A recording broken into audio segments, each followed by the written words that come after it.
বিসমুল্লাহির আমি model town college Dhamrai শাখার video ক্লাসে তোমাদেরকে স্বাগত। আমি মোহাম্মদ ওয়ালিউল্লাহ, বিশেষ শিক্ষক পদার্থবিজ্ঞান দ্বাদশ শ্রেণী। আজ 1 ডিসেম্বর 2020। আজকে তোমাদের অর্থাৎ দ্বাদশ শ্রেণীর ফিজিক্সের পদার্থবিজ্ঞানের দ্বিতীয় পত্রের নবম অধ্যায় chapter 9 atomic model and nuclear physics অর্থাৎ পরমাণু মডেল এবং নিউক্লিয়ার পদার্থবিজ্ঞান এই অধ্যায়ের আর্টিকেল অনুচ্ছেদ 7 7 নম্বর অনুচ্ছেদের অর্থাৎ নিউক্লিয়ার রিঅ্যাকশন সংক্রান্ত আলোচনা করব। এর আগে অর্থাৎ আগের আগের লেকচারে আমি ক্লাস নিয়েছিলাম যে ভলটুটি কি এবং বাইন্ডিং এনার্জি এদের আলোচনা করেছিলাম। আজকে আলোচনা করব যে নিউক্লিয়ার রিঅ্যাকশন বা নিউক্লিয়ার বিক্রিয়া। আজকে আমরা আলোচনা করব যে নিউক্লিয়ার বিক্রিয়া কি, নিউক্লিয়ার বিক্রিয়া কত প্রকার ও কি কি। তাহলে এক নম্বর আলোচনা করব আমরা যে নিউক্লিয়ার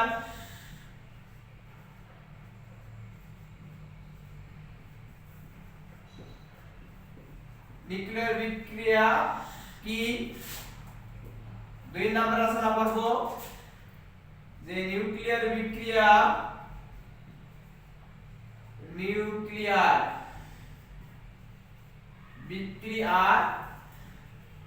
প্রকারভেদ।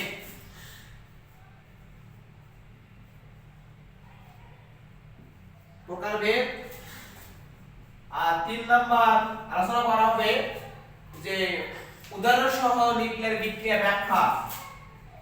উদাহরণ সহ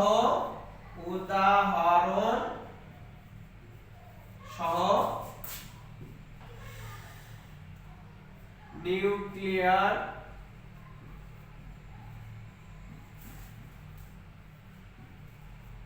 বিক্রিয়ার ব্যাখ্যা। দেখো নিউক্লিয়ার বিক্রিয়া কি। 2 নম্বর আছে নিউক্লিয়ার বিক্রিয়ার প্রকারভেদ, কাইন্ডস অফ নিউক্লিয়ার রিঅ্যাকশন। আর 3 নম্বর আছে উদাহরণ সহ নিউক্লিয়ার বিক্রিয়ার ব্যাখ্যা অর্থাৎ the explanation of nuclear reaction with examples. তারপর দেখি প্রথম শুরু করে দেখ নিউক্লিয়ার বিক্রিয়াটা কি।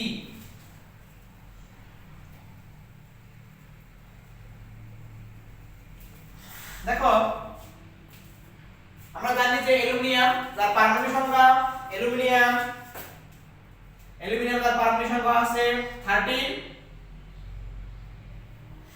অ্যালুমিনিয়ামের পারমাণবিক সংখ্যা আছে 13, এর ভর সংখ্যা আছে 27 প্লাস আমরা জানি যে আলফা পার্টিকেল মানে হিলিয়াম নিউক্লিয়াস, তা হিলিয়াম নিউক্লিয়াস যার প্রোটন সংখ্যা 2 এবং কত ভর সংখ্যা আছে 4।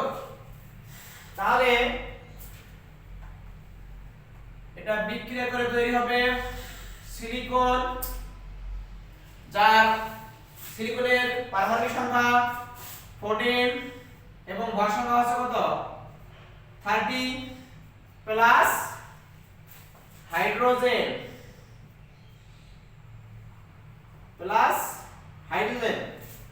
দেখো বিক্রিয়া ফলো করো যে অ্যালুমিনিয়াম প্রোটন সংখ্যা হচ্ছে 13, মাস নাম্বার ভর সংখ্যা হচ্ছে 27 প্লাস আলফা পার্টিকেল অর্থাৎ হিলিয়াম নিউক্লিয়াস, হিলিয়ামের প্রোটন সংখ্যা 2 এবং হিলিয়ামের ভর সংখ্যা মাস নাম্বার 4, অ্যারো চিহ্ন সমান সমান বায়ো চিহ্ন সিলিকন। আমরা জানি সিলিকন আরেকটা ফান্ডামেন্টাল এলিমেন্টস যার পারমাণবিক সংখ্যা হচ্ছে 14 এবং ভর সংখ্যা হচ্ছে 30 প্লাস একটি হাইড্রোজেন যাকে বলা আছে প্রোটন। আমরা জানি যে হাইড্রোজেন পরমাণু নিউক্লিয়াসে শুধু একটি প্রোটন থাকে, এখানে ব্যতিক্রম যে নিউট্রন থাকে না। সুতরাং হাইড্রোজেনের পরমাণু বলতে আমরা প্রোটন বুঝবো।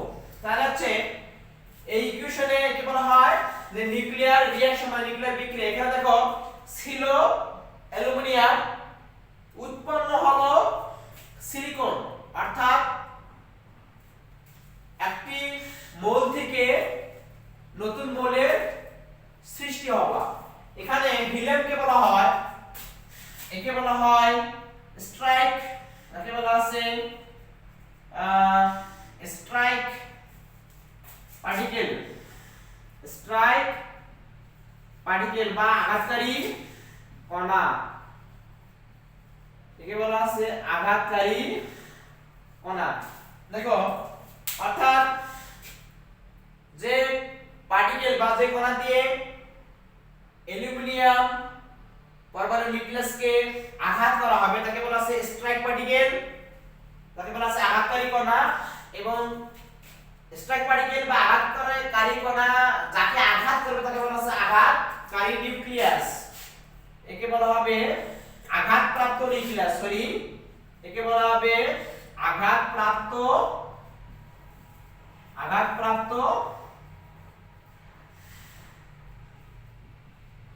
নিউক্লিয়াস। ওকে, একে বলা আছে আঘাতপ্রাপ্ত নিউক্লিয়াস। আর যেটা উৎপন্ন হলো সিলিকন, একে বলা সিলিকনকে বলা আছে যে পরিবর্তিত নিউক্লিয়াস বা কনভার্টেড নিউক্লিয়াস, যাকে বলা আছে converted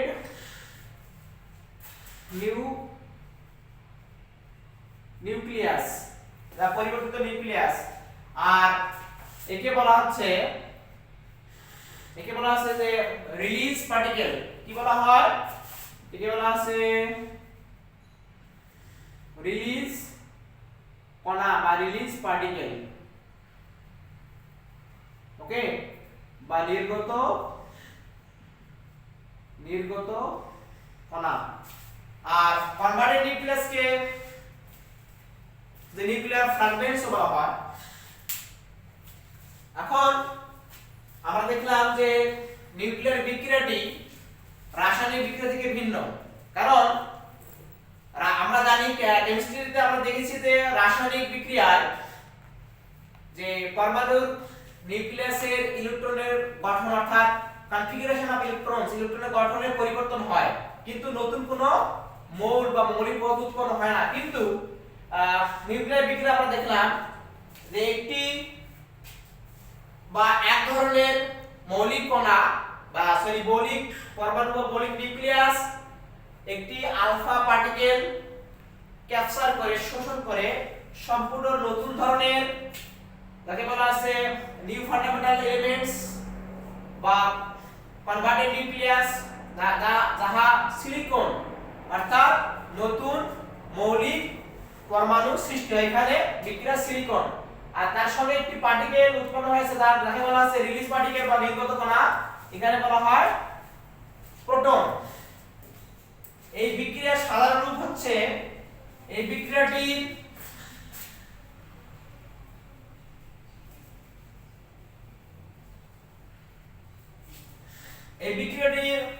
general formula of this equation of this reaction সেটা হচ্ছে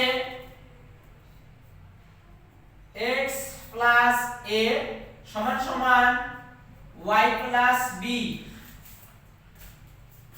x তে বোঝায় আঘাতপ্রাপ্ত নিউক্লিয়াস অ্যালুমিনিয়াম বা অন্য কোনো মৌলিক পদার্থ যাকে আঘাত করা হবে, প্লাস a অর্থাৎ যে কণা বা যে পার্টিকেল দিয়ে স্ট্রাইক আঘাত করা হবে স্ট্রাইক পার্টিকেল, সমান সমান y তে বলা আছে যে কনভার্টেড নিউক্লিয়াস বা নতুন মৌলের পরমাণু নিউক্লিয়াস বা কনভার্টেড নিউক্লিয়াস।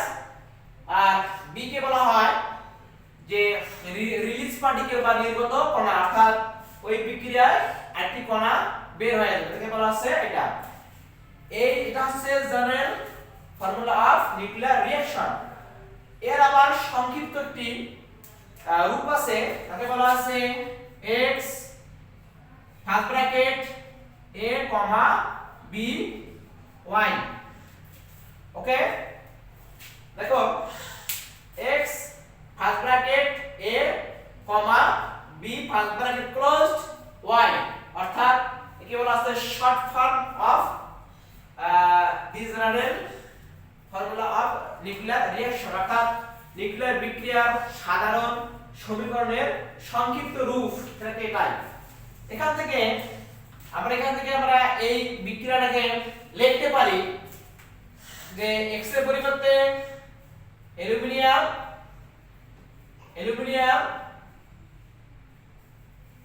a অর্থাৎ আলফা পার্টিকেল কমা কমা বি, তারপর আছে প্রোটন, প্রোটনের আমরা জানি symbol of proton P, first bracket close, উৎপন্ন হয় সিলিকন যা ওয়াই বা কনভার্টেড নিউক্লিয়াস। এই বিক্রিয়াকে আলফা প্রোটন বিক্রিয়া বলা হয় থাকে, যেহেতু আলফা পার্টিকেল দিয়ে অ্যালুমিনিয়ামকে আঘাত করা হয় এবং কনভার্টেড নিউক্লিয়াস নামক সিলিকন নামক কনভার্টেড নিউক্লিয়াস উৎপন্ন হয় এবং সেখানে প্রোটন যাহা এই প্রোটন উৎপন্ন হয়। ওকে, এই বিক্রিয়াকে আলফা প্রোটন বিক্রিয়া বলা হয় থাকে। আমরা এখন দেখব 2 নাম্বার যেটা বলেছিলাম যে নিউক্লিয়ার বিক্রিয়ার প্রকারভেদ।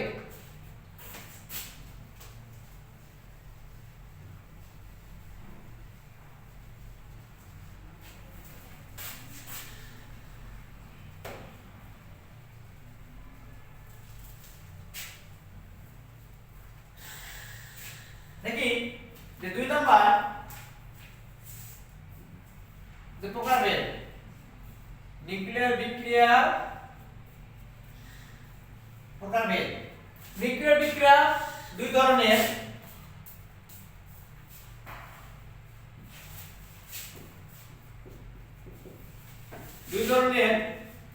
নাম্বার 1, এক ধরনের নিউক্লিয়ার বিক্রিয়া স্পন্টেনিয়াসলি অর্থাৎ স্বতঃস্ফূর্ত, সেটাকে বলা আছে স্বতঃস্ফূর্ত, তাকে বলা আছে স্বতঃস্ফূর্ত বিক্রিয়া।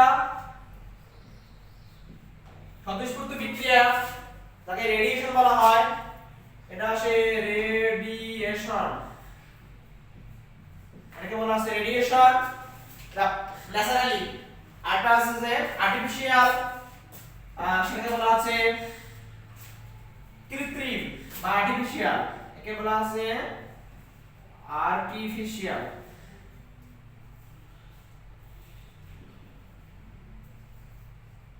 আর্টিফিশিয়াল, ঠিক আছে? ওকে, কৃত্রিম বিক্রিয়া, একটা আছে স্বতঃস্ফূর্ত বিক্রিয়া, একটা আছে কৃত্রিম বিক্রিয়া। তা আমরা অন্য অধ্যায়ে, এই অধ্যায়ে তোমাদের রেডিয়েশন সংক্রান্ত আলোচনা করা নেই, এটা অন্য অধ্যায়ে আলোচনা করা আছে, সেই অধ্যায়ে আলোচনা করব যে স্বতঃস্ফূর্ত বিক্রিয়া যাকে রেডিয়েশন বলা হয়, এটাও নিউক্লিয়ার রিঅ্যাকশন, কিন্তু আমাদের এই অধ্যায়ের আলোচ্য বিষয় নয়। কিন্তু 2 নম্বর যেটা আর্টিফিশিয়াল বা কৃত্রিম যে রিঅ্যাকশনটা বা আর্টিফিশিয়াল রিঅ্যাকশন, আমরা এটা নিয়ে আলোচনা করব। তোমাদের বইয়ে বা আমাদের বইয়ের সিলেবাসে কৃত্রিম বিক্রিয়া বা এখানে according to the syllabus of your intermediate second year second paper বলা আছে কৃত্রিম বিক্রিয়া আবার 2 প্রকার। সেটা হচ্ছে যে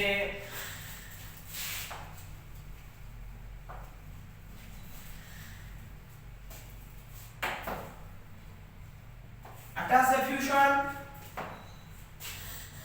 এটা বলা হচ্ছে যে কৃত্রিম বিক্রিয়া নাম্বার এ, একে বলা আছে fission, fission reaction, fission reaction, ফিশনের বাংলা ফিশন,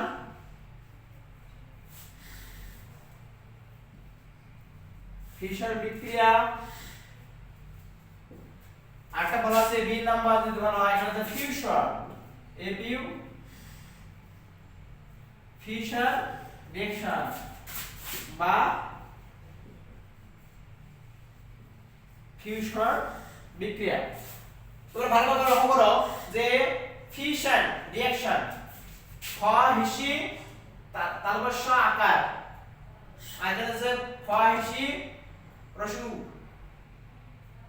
ফিউশন আর ফিশন বিক্রিয়া। ওকে, তাহলে আমরা আজকে যে কৃত্রিম বিক্রিয়ার যে নাম্বার 1 অর্থাৎ এ নাম্বারটা যে ফিশন রিঅ্যাকশন, এটা নিয়ে আলোচনা করব। আর পরবর্তী লেকচারে তোমাদের ফিউশন রিঅ্যাকশন সম্পর্কে আলোচনা করব। তাহলে চলে যাওয়া যাক যে ফিশন রিঅ্যাকশনটা কি এবং উদাহরণ সহ ব্যাখ্যা। 1939 1939 সালে দুজন পদার্থবিজ্ঞানী, একজনের নাম হচ্ছে অটো হান, একজনের নাম হচ্ছে অটো হান, আর একজনের নাম আছে স্ট্রেসম্যান।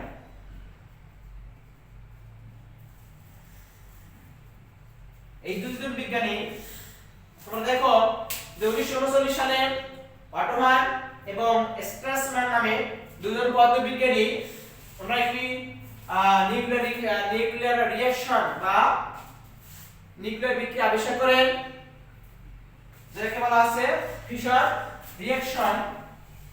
দেখি আমরা ফিশার রিঅ্যাকশনটা কি। ফিশার রিঅ্যাকশনটা লেখার পর ওখান থেকে আমরা একটা ডেফিনিশন দিব যে ফিশার রিঅ্যাকশনটা কি। ওকে, দেখি যে নিউক্লিয়ার বিক্রিয়ায় তুলনামূলকভাবে একটি ভারী নিউক্লিয়াস প্রায় সমান ভর বিশিষ্ট দুটি নতুন নিউক্লিয়াসে বিভক্ত হয়। আমি আবার বলছি যে নিউক্লিয়ার বিক্রিয়ায় তুলনামূলকভাবে একটি ভারী নিউক্লিয়াস একটি কণাকে ক্যাপচার বা শোষণ করে প্রায় সমান ভর বিশিষ্ট দুটি নিউক্লিয়াসে বিভক্ত হওয়া তাকে বলা হয় নিউক্লিয়ার ফিশন রিঅ্যাকশন। যেমন আমরা জানি যে ইউরেনিয়াম এর পারমাণবিক ভর 92 এবং এর ভর সংখ্যা আছে 235। ইউরেনিয়াম নিউক্লিয়াসকে যদি একটি স্ট্রাইক পার্টিকেল, আমরা এর আগে পড়ছিলাম যে আলফা পার্টিকেল, এখানে আমরা দেখব যে neutron particle,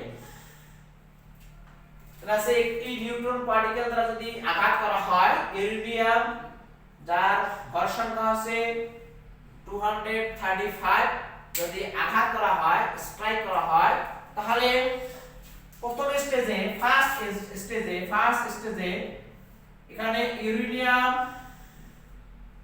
236 third bracket close star চিহ্ন, এখান থেকে উৎপন্ন হবে বেরিয়াম,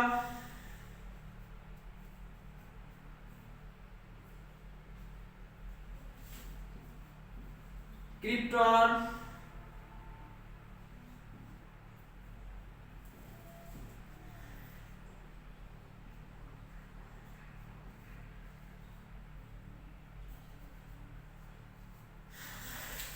দেখো তোমরা বিক্রিয়াটি লক্ষ্য করো যে ইউরেনিয়াম তার পারমাণবিক ভর 92, ভর সংখ্যা আছে 235। ইউরেনিয়াম নিউক্লিয়াসকে একটি নিউট্রন পার্টিকেল কণা দ্বারা আঘাত করা হলো। অবশ্য যে নিউট্রন কণা দ্বারা আঘাত করা হয় তাকে বলা হয় স্লো নিউট্রন। কি বলা হয়? একে স্লো নিউট্রন বলা হয়, একে বলা হয় স্লো নিউট্রন। ওকে,